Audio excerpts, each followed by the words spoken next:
Hello bachcho, let's see this question. The question says, in the rock salt AB, if C introduced in tetrahedral void such as that no distortion occurs, then formula of resultant compound is option A ABC, B ABC2, C A4B4C and D ABC8. So इस question में हमें ये दिया हुआ है कि हमारे पास एक रॉक सॉल्ट है विच इज AB.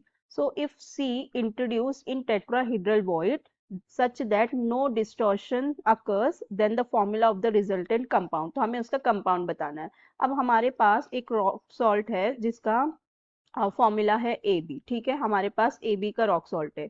सो अगर हमारे पास रॉक सॉल्ट है ए बी, सो यहाँ पे क्या होगा, जो हमारा बी होगा वो क्या हो जाएगा, यहाँ पे हमारा यहाँ पे ये जो रेड कलर से हमें दिया हुआ है, ये रेड वाले हमारे क्या हो जाएंगे, ए हो जाएंगे. और ये जो ग्रीन है हमारा, ये हो जाएगा बी. ठीक है, ये ग्रीन वाले हमारे हो जाएंगे बी. अब हमारे पास कहा गया है कि C we have introduce C in tetrahedral void. So हम पहले इसका इफेक्टिव नंबर लिख लेते हैं दोनों का. सो इफेक्टिव नंबर ऑफ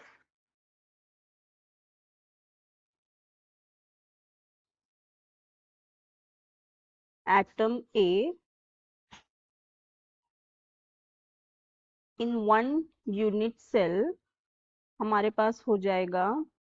हमारे पास ए जो है वो कहाँ पर है, ए सारे हमारे कॉर्नर्स में. ठीक है, ए हमारा यहाँ पे क्या कर रहा है, FCC फॉर्म कर रहा है. ठीक है, तो यहाँ पे ये सारे ए कहाँ पे है, कॉर्नर्स में है. तो हमारे पास 8 कॉर्नर्स होते हैं, तो यहाँ पे हो जाएंगे 8 और each corners contribute 1/8.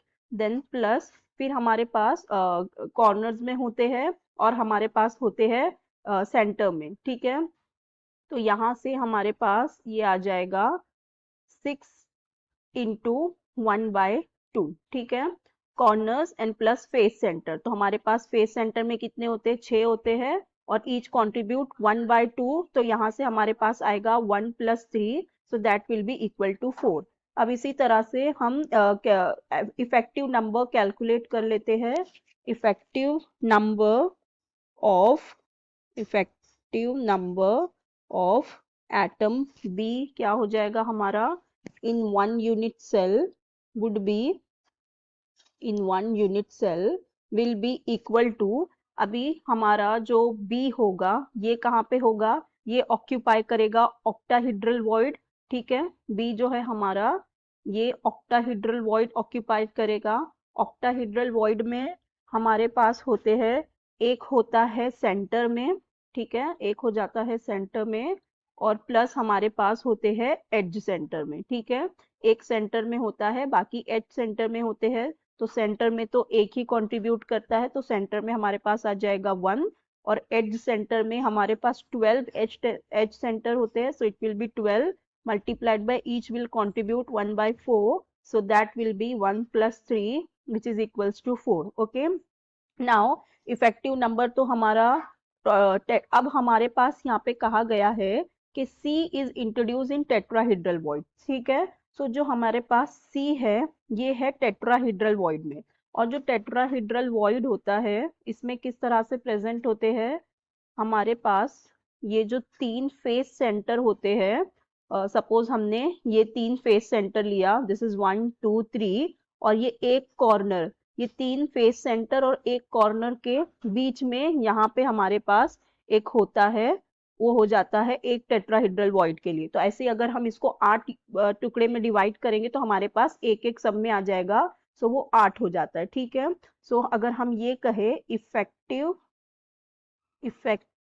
Number of C atom in 1 unit cell हमारे पास कितने हो जाएंगे, 8 हो जाएंगे. ओके, सो अब हम अगर इनका रेशियो देखें तो हमारे पास कितना आ गया, A:B:C will be, we have A is 4, B is 4 and C is 8. ठीक है, सो यहाँ से हमारे पास हमारा फॉर्मूला क्या हो जाएगा, ये हो जाएगा 1:1:2. so that means our formula will be ABC2. तो हमारा करेक्ट ऑप्शन हो जाएगा option B which is C2. So I hope you understood the concept well. Best of luck. Thank you.